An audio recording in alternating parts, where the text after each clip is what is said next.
Laura Miller vanished without a trace, leaving behind a city full of questions and a family desperate for answers. Detective Harris thought her case was just another cold file gathering dust, until the phone rang at exactly 3 a.m.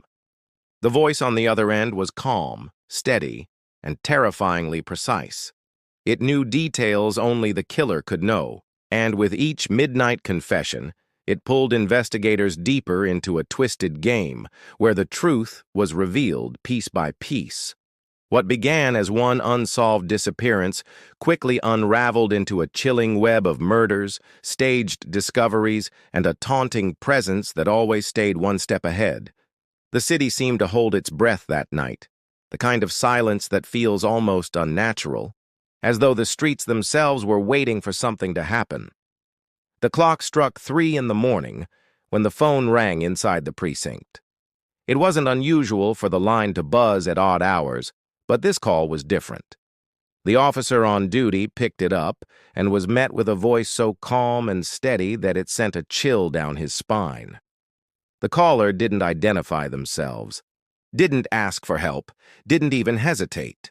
Instead, they went straight into a series of details about a crime that had unsettled the community for months. It was the murder of a young woman whose case had gone cold after endless dead ends.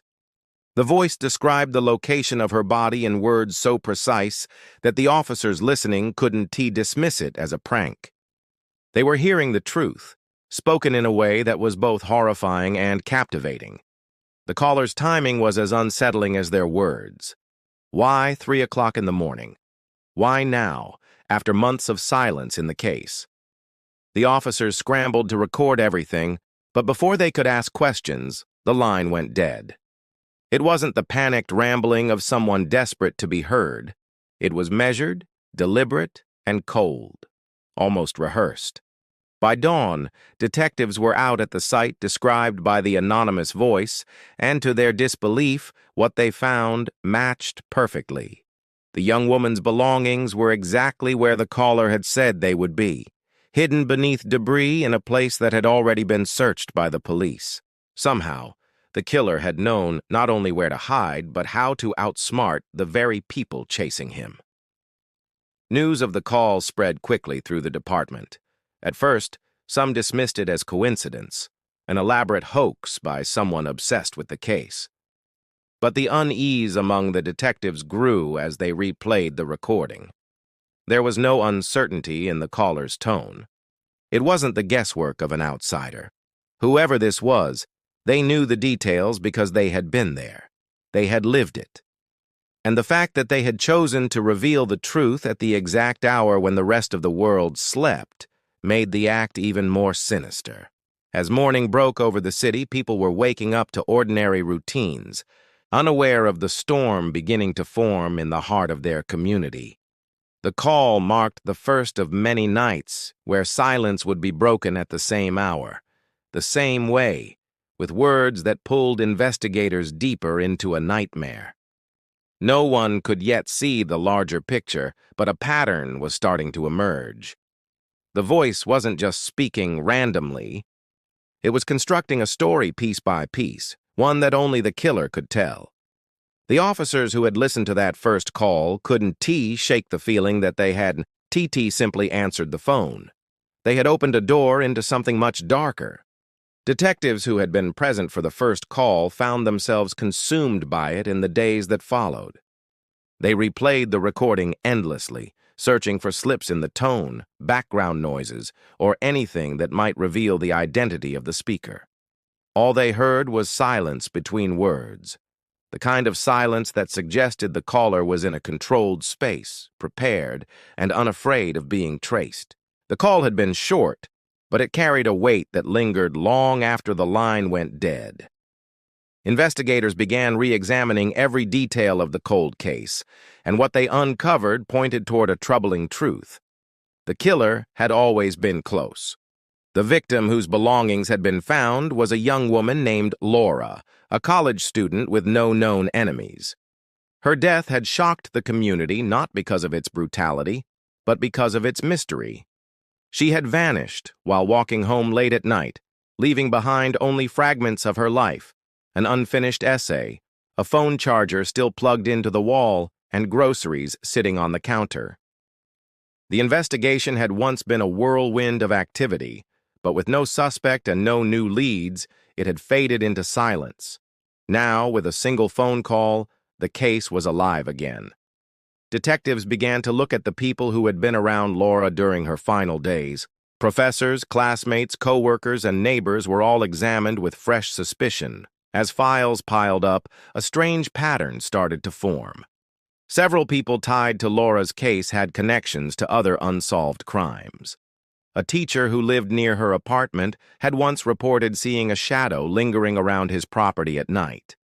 A neighbor had heard faint knocks on her door in the weeks before Laura disappeared, knocks she had laughed off as pranks.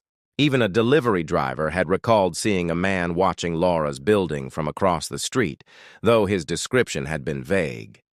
These accounts had never seemed important before, but when viewed through the lens of the mysterious call, they began to look like parts of a larger puzzle. Detectives soon realized that whoever the caller was, they weren't just confessing to a single crime. The details they gave hinted at knowledge of other disappearances, other tragedies that had once seemed isolated. Each fact dropped into their laps was like a breadcrumb, leading them further down a trail no one had dared to follow. What unsettled the team most was how easily the killer had manipulated them. They had combed through the original crime scene countless times, yet the caller had directed them to a clue they had missed right under their noses. It was as though he had been watching them all along, waiting for the perfect moment to prove his superiority. Within the department, the tension grew heavier by the day. Officers whispered about the voice as if it were a ghost haunting their precinct, a phantom returning at the same hour to remind them of their failures. Some believed the caller was an egotist, feeding off the fear he created. Others feared that by answering the phone at 3 a.m., they had unknowingly entered into a game designed by a mind far more dangerous than they could imagine. Each night, as the clock inched toward the next 3 a.m., the air seemed thicker, as though the city itself was holding its breath again, waiting for the voice to return.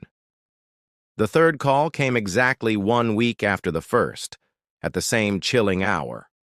By now, detectives were no longer surprised by the timing, but that did not make the moment easier. Every officer on duty froze when the phone rang, as though the sound itself carried a curse. When the voice returned, it was calm and unhurried, as if the caller had all the time in the world. This time, the information led investigators to the outskirts of the city, near an abandoned warehouse district that had long been forgotten. At first, they assumed it would be another clue related to Laura, but what they discovered suggested something far more disturbing.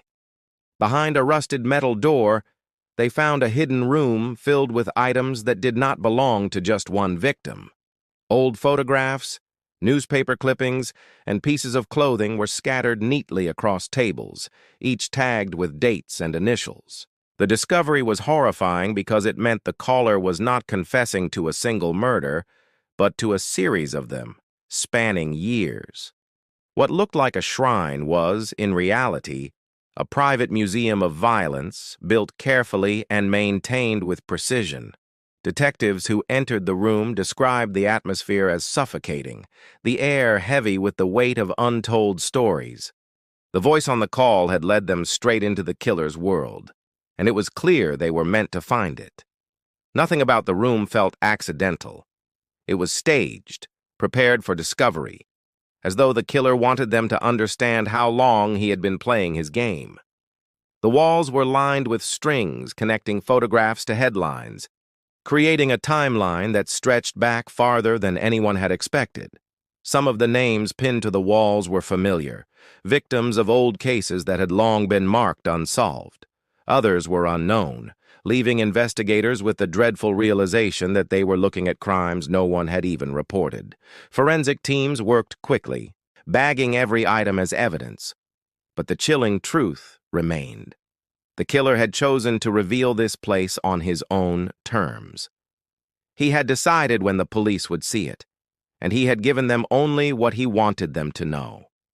The sense of control was undeniable, and it made the detectives feel like pawns in a game they barely understood. Each object in the room was both a clue and a taunt, a reminder that the midnight confessor was always several steps ahead. As the investigation deepened, one unsettling detail began to haunt them. The photographs were not only of victims, some showed investigators themselves, captured in candid moments outside precincts, inside coffee shops, even walking home late at night. The killer had been watching not just his victims, but those chasing him.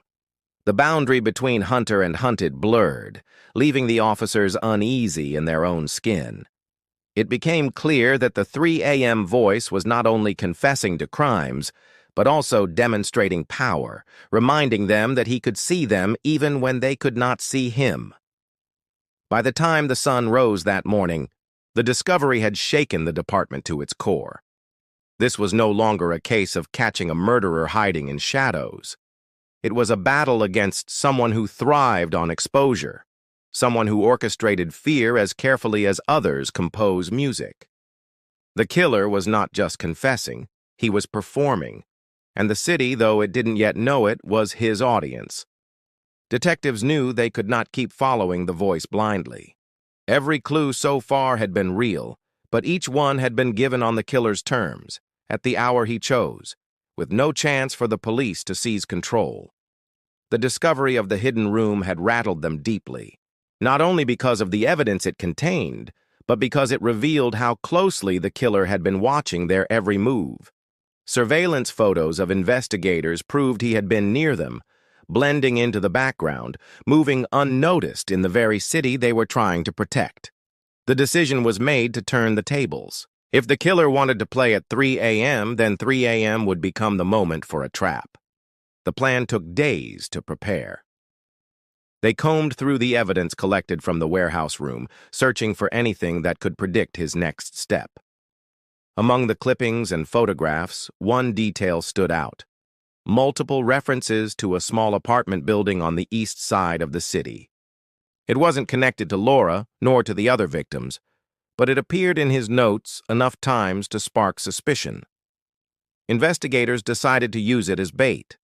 They set up surveillance equipment, cameras hidden in hallways, microphones embedded in walls, and officers disguised as tenants. The building became a stage, one designed to lure the midnight confessor into showing himself. The night of the operation, the tension inside the command center was unbearable. Every officer felt the weight of the moment as the minutes ticked closer to 3 o'clock. They knew he would call again. He had established the rhythm, the ritual, and all they could do was wait. The phone rang on schedule, the sound slicing through the silence. The same calm voice began to speak, offering another location, another breadcrumb in the trail. This time, however, it was different. The caller named the very apartment building where the officers were hiding. He spoke of a locked unit on the 3rd floor, claiming it held answers no one had ever dared to uncover.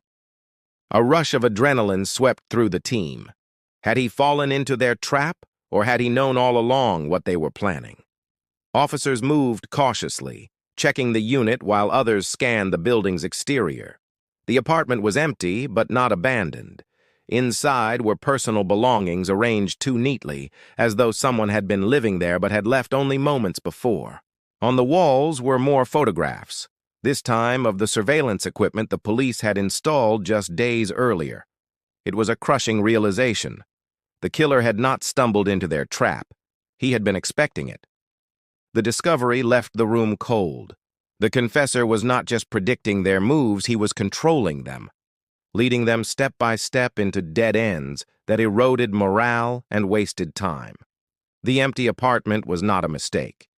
It was another message, proof that he was always one step ahead. Detectives began to understand that they were not building a trap for him. He was building a trap for them. And each night they were being pulled further inside. The line between investigator and victim grew thinner. And as the clock moved past 3, a grim truth settled over the team. They were no longer chasing the killer. He was chasing them. The weeks that followed the failed trap were marked by exhaustion and paranoia. Detectives rotated shifts, but no one truly rested. Every night they waited for the 3 a.m. call, and every night it came. The voice was steady, deliberate, and increasingly bold. He began describing details of the investigation itself, things only someone on the inside could know, who was assigned to which case file, where officers had been stationed during the sting, and even the private frustrations of individual detectives. It was impossible to ignore the implication. Either the killer had someone feeding him information, or he was closer to the investigation than anyone dared admit. The thought poisoned the unit with suspicion, turning partners against each other and eroding trust with every passing night. Then, on a stormy evening, the voice shifted. The call lasted longer, and for the first time there was something different in the tone, still calm, but edged with finality, like someone preparing to close a chapter. He spoke of a house outside the city limits, a place where the beginning and the end waited. Detectives, worn down but desperate, mobilized immediately. Rain hammered the streets as they followed the directions, leading them to an old farmhouse half hidden by trees.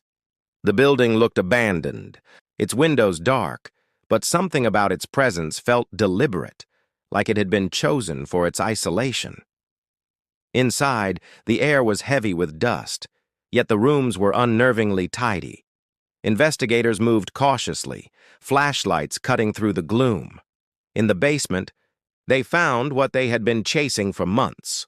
Walls lined with boxes containing personal items from victims stretching back decades.